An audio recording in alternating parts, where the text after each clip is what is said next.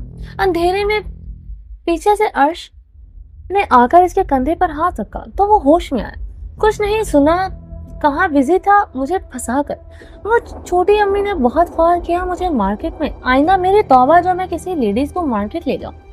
اس نے عرش کو گدی سے پکڑ کر دبایا۔ ابے کمینے چھوڑ کے آپ بچے کی جان لے گا۔ ابھی تو مجھے دلہا بننا ہے، تجھے چاچا بنانا ہے، اپنی ماں کو دادی بنانا ہے۔ اپنی بیوی اس سے پہلے کہ اس کی دائیاں سالار کے کان پکاتی، اس نے زور سے ایک تھپڑ اس کی پیٹھ پر مارا، اور وہاں سے بھاگ گیا۔